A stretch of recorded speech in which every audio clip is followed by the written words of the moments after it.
अस्सलाम वालेकुम, मैं हूं अरहम खान। आप देख रहे हैं सियासत राउंड अप। सबसे पहले हम बात करेंगे 27वीं आईनी तरमीम, जिसे हुकूमत ने बहुत ही आसानी से सेनेट से मंजूर करवा लिया है। सेनेट में जब 27वीं आईनी तरमीम को पेश किया गया तो 64 वोट हक में आए, 2 वोट अपोजिशन जमातों की जानिब से भी दिए गए। JUI के अहमद खान और PTI के सैफुल्लाह अब्रो, उन्होंने भी 27वीं आईनी तरमीम के हक में वोट दिया।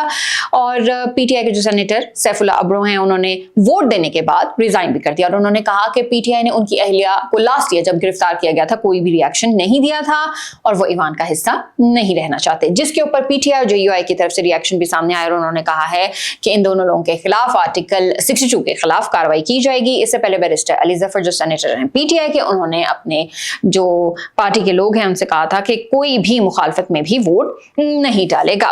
अच्छा जी, सेनेट से तो मंजूर हो गई तरमीम, अब इसको कौमी असम्बली में भी आज पेश किया जाएगा। गुज़श्ता रोज ईवान में बहुत ज्यादा गर्मा गर्मी भी देखने को मिली, खासतौर पर राजा परवेज अशरफ उनकी तकरीर के दौरान बहुत ज्यादा शोर शराबा भी हुआ, अपोजिशन की जानिब से तल्ख कलामियां भी हुई।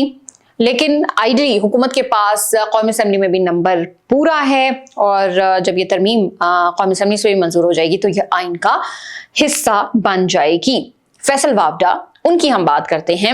वो जब वोट दे के बाहर आए तो उन्होंने बाहर आके मीडिया से गुफ्तगू की और उनका कहना था कि तरमीम को मुत्तफिका तौर पर मंजूर किया गया है, कोई भी वोट उसके खिलाफ नहीं आया। 59 टाइम्स जो है वो आवाज लगी, लेकिन किसी की भी तरफ से भी कोई एतराज सामने नहीं आया।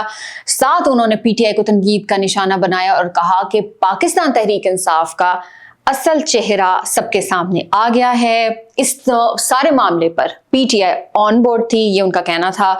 और उन्होंने ये कहा कि जो झूठी कहानियां सुना रहे हैं वो तमाम लोग एक्सपोज हो गए हैं और PTI वाले ड्रामेबाज हैं, ये फैसल वावडा उनका कहना था। अब बात करते हैं कि 27वीं आईनी तरमीम पर अदलिया से ऐसा कुछ रिएक्शन तो सामने नहीं आया, लेकिन जस्टिस मंसूर अली शाह, उन्होंने एक बार फिर खत लिख दिया है chief justice Pakistan justice Yahya Afridi को और मुतालबा किया है चीफ जस्टिस से कि वो फौरी तौर पर फुल कोर्ट मीटिंग बुलाएं या फिर तमाम हाई कोर्ट, सुप्रीम कोर्ट और फेडरल शरिया कोर्ट के जजेस पर मुश्तमिल कन्वेंशन बुलाएं, जहां पर आईनी तरमीम के अदलिया पर मुमकिन जो असरात होने हैं उनको डिस्कस किया जाए। उन्होंने मुतालबा किया है चीफ जस्टिस से कि वो हुकूमत से भी राब्ता करें और कोई भी ऐसी तरमीम आईनी अदालतें जो मौजूद हैं, हाई कोर्ट, सुप्रीम कोर्ट, उनके जजेस की मुशावरत के बगैर पास नहीं की जा सकती। और ये जो तरमीम है ये खास तौर पर अदलिया से मुतल्लिक है। इससे पहले कुछ सीनियर लॉयर्स हैं, उन्होंने भी खत लिखा था, फैसल सिद्दीकी खास तौर पर शामिल थे। उसमें भी ऐसा ही मुतालबा किया गया था और उस हद पर जस्टिस रिटायर्ड मुशीर आलम समेत और भी रिटायर्ड कुछ जजेस थे, उनके सिग्नेचर्स मौजूद थे। ऑल्दो चीफ जस्टिस की तरफ से कोई एक्शन तो सामने नहीं आया, लेकिन इतलात हैं कि चीफ जस्टिस 1-2 दिन में गैर मुल्की दौरे पर चले जाएंगे और मुमकिन तौर पर उससे पहले जो तरमीम है उसका अमल मुकम्मल भी हो जाएगा। ऑल्दो जो कायम मकाम चीफ जस्टिस हैं वो जस्टिस मंसूर अली शाह होंगे, लेकिन वो सिर्फ सुप्रीम कोर्ट की हद तक ही चीफ जस्टिस होंगे क्योंकि नई आईनी जो तरमीम है वो बुक का हिस्सा बन चुकी होगी। अच्छा जी, अब 27वीं आईनी तरमीम का जब गज़ट नोटिफिकेशन जारी हो जाएगा तो उसके बाद एक और नई अदालत का क़याम हो जाएगा जिसे आईनी अदालत कहा जाएगा और यही सबसे बड़ी जो है वो तरमीम है। यानी सुप्रीम कोर्ट में जो तमाम मातहत अदालतें थीं उनके ख़िलाफ़ जो केसेस थे वो सुने जाते थे, आईनी तनाज़ात भी हल करती थी, लेकिन अब सुप्रीम कोर्ट में सिर्फ फौजदारी यानी जो क्रिमिनल या जो सिविल नेचर के केसेस हैं वो ही सिर्फ सुनेगी और जो आईनी तनाज़ात हैं वो फिर अब आईनी अदालत ही सुनेगी।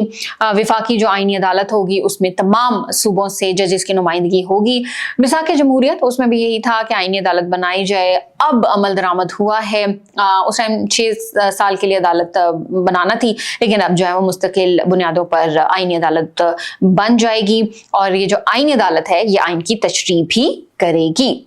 27वीं आईनी तरमीम के हवाले से बात हो गई। अब कुछ और खबरें शामिल करते हैं। पाकिस्तान और अफगानिस्तान के दरमियान जो मुज़ाकरात थे जो बेनतीजा ख़त्म हो गए थे, पहले भी कतर और तुर्की की सालसी में ही हुए थे। कतर में राउंड हुआ, उसके बाद इस्तांबुल में भी राउंड हुआ था। जो लास्ट भी डायलॉग्स हुए थे वो भी इनफैक्ट जो तुर्की है उन्होंने रिक्वेस्ट की थी, क्योंकि पाकिस्तानी हुकाम वो तो एयरपोर्ट तक भी चले गए थे, लेकिन तुर्की ने रिक्वेस्ट की थी कि आप जो है मुज़ाकरात का एक और राउंड करें, और पाकिस्तान ने मंजूर भी किया था। लेकिन वो भी मुज़ाकरात नाकाम हुए थे, क्योंकि अफगान जो हुकूमत है उनकी तरफ से हट धर्मी जारी है।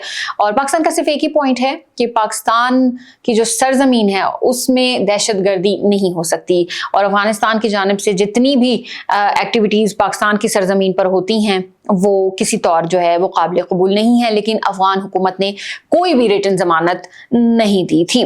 खैर, तुर्की के जो सदर हैं उन्होंने एक और कोशिश वो करने जा रहे हैं, और रजब तैयब एर्दोगान तुर्की के जो सदर हैं वो अब वज़ीर ख़ारजा, वज़ीर दिफा, इंटेलिजेंस चीफ को पाकिस्तान भेजने का उन्होंने फैसला किया है। दौरे की जो तारीख है वो तो ऑल्दो अभी सामने नहीं आई, लेकिन इसी हफ्ते एक्सपेक्टेड है उनका दौरा, और वो आएंगे और पाकिस्तानी हुकाम से बातचीत करेंगे। जो भी पेशरफ्त होगी उस हवाले से भी हम आपको आगाह करेंगे। अब बात करते हैं सिक्योरिटी फोर्सेस की कार्रवाई जो खैबर पख्तूनख्वा में हुई है। 2 मुख्तलिफ कार्रवाइयाँ हुई हैं और उसके अंदर 20 जो ख्वारिज हैं वो हलाक हुए हैं। एक कार्रवाई शुमाली वज़ीरिस्तान के इलाके शवाल में हुई जिसके अंदर 8 ख्वारिज मारे गए। दूसरी कार्रवाई जो है वो दर आदम खेल में हुई जिसके अंदर 12 ख्वारिज जो हैं वो मारे गए। और सिक्योरिटी फोर्सेस उनका यही कहना है कि जब तक एक भी खारिज बाकी है तब तक ये कार्रवाइयां जारी रहेंगी। ये जो दोनों कार्रवाइयां थी ये इंटेलिजेंस बेस्ड थी। अब आखिर में हम बात करेंगे कि इंसदादी दहशतगर्दी अदालत ने 8वीं दफा इमरान खान की बहन अलीमा खान के वारंट जारी कर दिए हैं और 26 नवंबर का ये केस है। अदालत ने जायदाद से मुताल्लिक सूबाई और वफाकी इदारों से रिपोर्ट जो है वो जमा कराने का कहा था, लेकिन उन सूबाई और वफाकी इदारों ने कोई भी रिपोर्ट अदालत में जमा नहीं कराई, जिसके ऊपर उन तमाम इदारों को जो मुतल्लिका इदारे हैं उन्हें नोटिस भी जारी कर दिया और मजीद समाअत 13 नवंबर तक मुलतवी कर दी गई थी। ये था आज का हमारा सियासत राउंड अप। इंशाल्लाह अगले एपिसोड में आपसे फिर मुलाकात होगी। अपना बहुत सारा ख्याल रखिएगा। पाकिस्तान जिंदाबाद।